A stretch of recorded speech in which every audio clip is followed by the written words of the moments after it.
Assalamualaikum warahmatullahi wabarakatuh. Anak-anakku sekalian, jumpa lagi dengan saya.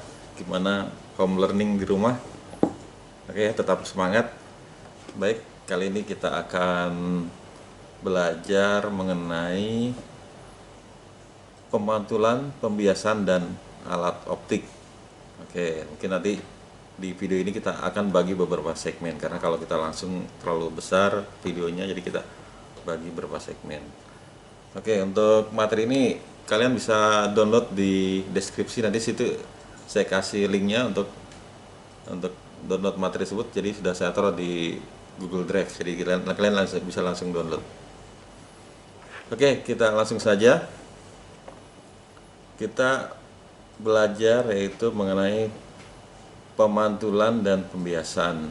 Oke, jadi ini ada bentuk-bentuk contoh alat-alat yang menggunakan aplikasi daripada pemantulan, ini seperti kaca spion, ada pembiasan, terus ada alat optik, ini ada namanya teropong binokuler atau teleskop binokuler. Oke, kita lihat pertama, kita bahas mengenai pemantulan. Nah, pemantulan itu orang yang pertama kali mengungkapkan oleh Snellius. Jadi dia mengungkapkan hukum pemantulan Snellius. Jadi Snellius ini mengungkapkan bahwa sinar datang dan sinar pantul dan garis normal terletak pada satu bidang datar. Terus besarnya sudut datang dan sudut pantul adalah sama. Jadi kalau kita gambarkan seperti ini, sinar datang, sinar pantul, garis normal ini terletak satu bidang datar, dan sudut datang dan sudut sinar pantul ini adalah sama. Nilai theta I sama dengan theta R sini. Oke, nah pemantulan ini tergantung jenisnya. Ada pada pemantulan bidang datar, ada pemantulan bidang lengkung, dan nanti kita akan coba bahas rumusnya. Oke, berikutnya kita bahas pemantulan pada bidang datar. Nah, pemantulan pada bidang datar ini secara umum kita kenal akan ada istilah pemantulan baur, ada pemantulan teratur. Jadi pemantulan baur itu kalau dia permukaannya tidak rata atau diffuse, ini bisa terjadi pada permukaan air atau pada permukaan cermin yang tidak rata. Ini seperti terjadi pemantulan baur. Jadi sinar yang datang sejajar ini dipantulkan, nah ini ke segala arah. Jadi karena dia permukaannya tidak rata. Tapi kalau permukaannya rata seperti ini, ya seperti gambar yang 62 ini, maka dia akan memberikan efek pemantulan teratur. Jadi sinar datang kemudian dipantulkan, dan sudut datang sama dengan sudut pantulan. Nah, kemudian untuk pada permukaan datar ini, nah ini pembentukan bayangannya yang terjadi. Jadi perlu diperhatikan ya, kalau sinar itu bukan dari mata ke benda, tapi dari benda ke mata, jangan sampai keliru. Jadi kalau misalkan ini ada cermin, kemudian ini ada benda, ya botol hand sanitizer misalkan. Nah, maka sinar yang datang ke cermin dipantulkan terus masuk ke mata. Sinar kedua datang ke cermin, pantul ke mata. Nah, ini kita tidak bisa langsung dibentuk sini, maka sini akan diperpanjang. Nah, perpanjangan dari sinar pantul ini akan membentuk suatu titik. Jadi kalau ini titik atas, ini bayangan bagian atas. Kemudian berikutnya sinar yang bawah, kita lihat bagian bawahnya. Ke cermin, pantulkan ke mata. Cermin, pantulkan ke mata. Nah, maka hasil pantulannya kita perpanjang, ketemu bagian bawahnya. Nah, ini terbentuk bayangannya. Nah, sifat bayangannya gimana? Nah, sini kita bahas. Sifat bayangan itu ada dua. Ada sifat bayangan nyata, ada sifat bayangan maya. Jadi kalau sifat bayangan nyata itu adalah perpotongan langsung daripada sinar pantul. Dan tidak dapat dilihat secara langsung, tapi dapat tangkap oleh layar. Contoh, bayangan nyata contohnya pada layar apa? LCD ya.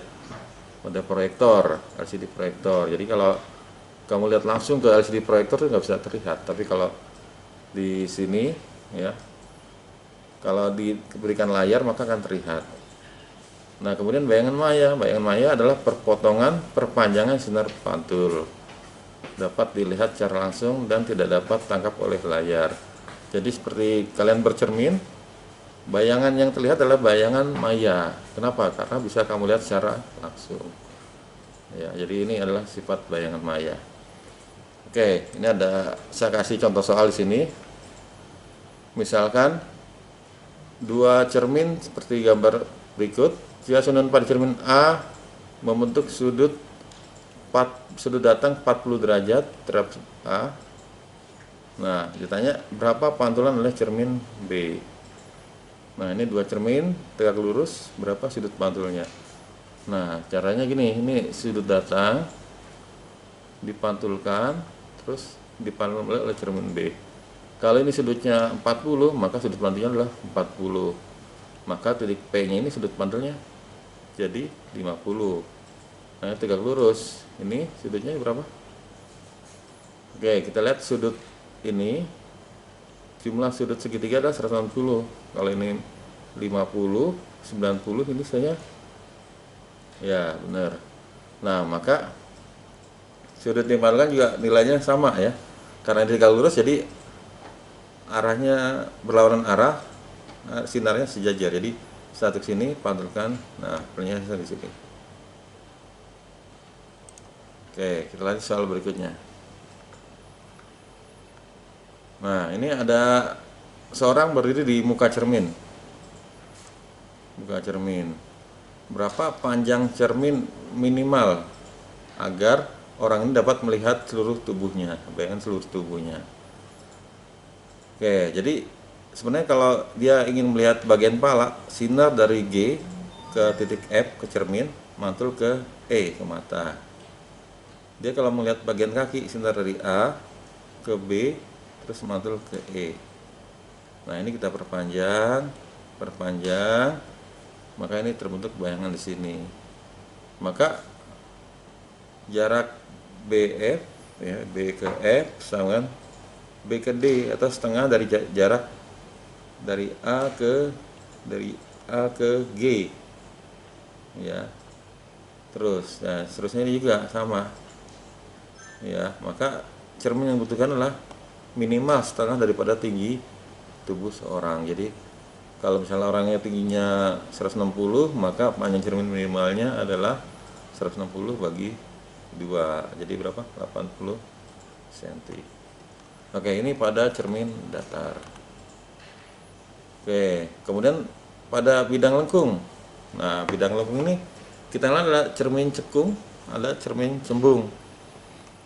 Cermin cekung ini kita istilahnya cermin positif ya, atau cermin konvergen. Kenapa? Karena sinar sejajar sumbu utama dia akan dipantulkan menuju titik fokus.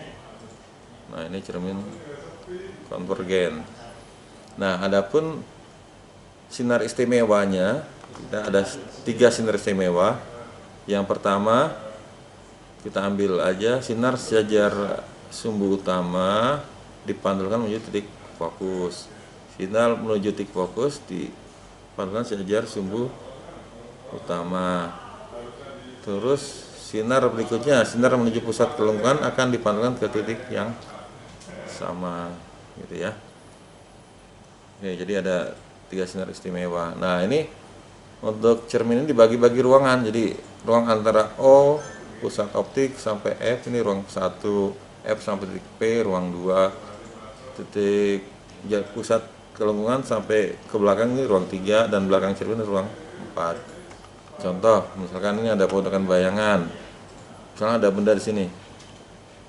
Benda sini, maka sinar sejajar sumbu utama pantulkan ke titik fokus ini. Sinar yang kedua menuju titik fokus pantulkan sejajar sumbu utama, maka terbentuk bayangan di sini. Nah, karena dia adalah perpotongan langsung sinar pantul, maka sifatnya adalah nyata, terbalik. Lihat ukurannya besar, berarti diperbesar. Ini sifatnya nyata, terbalik, diperbesar. Oke, berikutnya.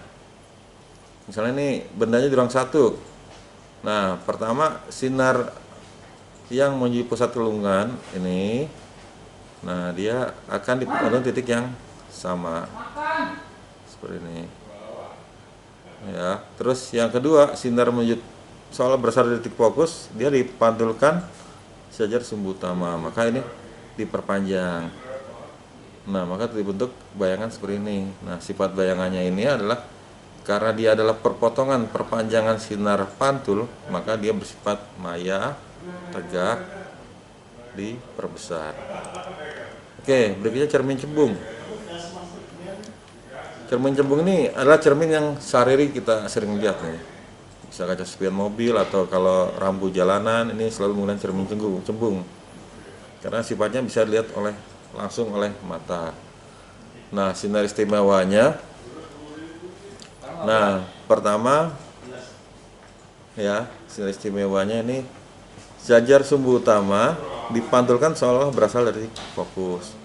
Sinar menuju titik fokus dipantulkan sejajar sumbu utama. Sinar melalui pusat kelenggungan dia pantulkan dari arah yang sama. Nah, kemudian pembentukan bayangannya.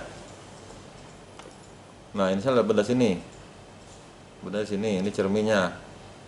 Langkah pertama ya. Kita buat sinar sejajar sumbu utama dipantulkan seolah berasal dari titik fokus. Terus kita buat sinar kedua menuju pusat lingkaran ya. Dia dipantulkan ke arah yang sama. Nah, karena pantulannya tidak saling berpotongan, maka ini diperpanjang. Nah, hasil perpotongan ini terbentuk bayangan sini. Karena dia merupakan perpotongan perpanjangan sinar pantul, maka dia bersifat maya. Lihat ukurannya lebih kecil dari aslinya, maka dia bersifat diperkecil dan tegak. Jadi maya, tegak, diperkecil. Oke. Bagaimana dengan rumusnya? Coba kita lihat rumusnya. Rumusnya ya sama ya. Ini tulisannya agak panjang. Saya langsung saja di sini. Bahwa nilainya 1/f 1/s aksen tambah 1/s sama 1/f. Dimana f itulah r/2. Jadi nilai r-nya ada dua nilai. Kalau untuk cermin cekung dia bernilai positif. Kalau cermin cembung dia bernilai negatif. Karena cekung itu bersifat konvergen menyebarkan sinar, cembung bersifat divergen menyebarkan sinar. Ini cermin ya, kalau untuk lensa beda lagi. Nah, di mana dan M ini adalah pembesarannya, yaitu nilai mutlak S aksen per S. Jadi H aksen per H sama dengan ini. Nah, jadi sini R itu jalur kelengkungan, R itu bisa 2 kali F. R ini memiliki dua nilai, yaitu plus untuk cermin cekung dan min untuk cermin cembung. F jarak fokus. F memiliki dua nilai juga, plus untuk cermin cekung dan min untuk cermin cembung. S itu jarak benda, S aksen jarak bayangan. Jadi kalau nilainya plus bersifat nyata, kalau min bersifat maya. Nah, ini contohnya.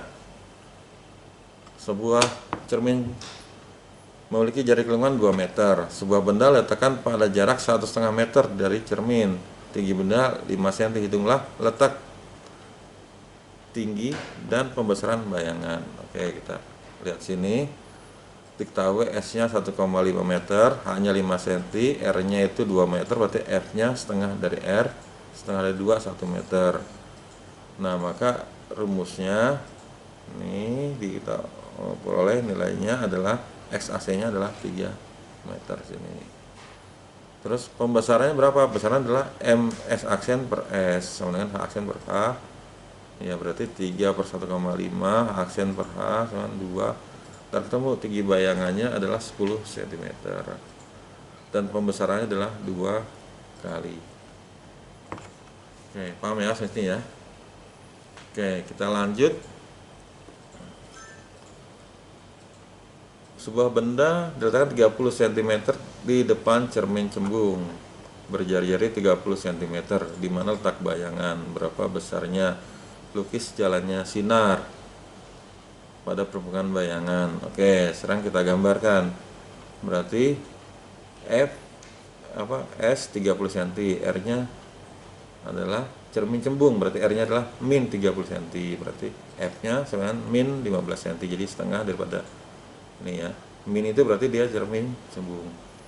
Jadi rumusnya 1/f sama dengan 1/s tambah 1/s aksen, dihitung-hitung dapat nilai S aksennya adalah min 10 cm ini. Nah, kemudian pembesarannya adalah nilai mutlak S asen per S. Jadi kalau dia S asen min itu berarti sifat bayangnya adalah maya ya, maya. Nah, maka karena dinulangkan jadi min 10 per 3, jadi M-nya sepertiga. Nah, maka letak bayangannya sini, kalau dibuat diagramnya, bendanya, sini jaraknya 30 cm. Sejar sumbu utama di pantulan seolah berasal titik fokus, yang menuju pusat lengkungan di pantulan titik yang sama. Oke, ini kita perpanjang ke bayangan di sini. Nah, di sini sifat bayangannya gimana nih? Karena dia perpanjangan sinar pantul, berarti sifatnya maya tegak, karena ukuran lebih kecil dari benda aslinya, maka maya tegak di kecil. Oke, sampai sini ada pertanyaan? Oke, untuk pertanyaan silahkan langsung tulis di komentar.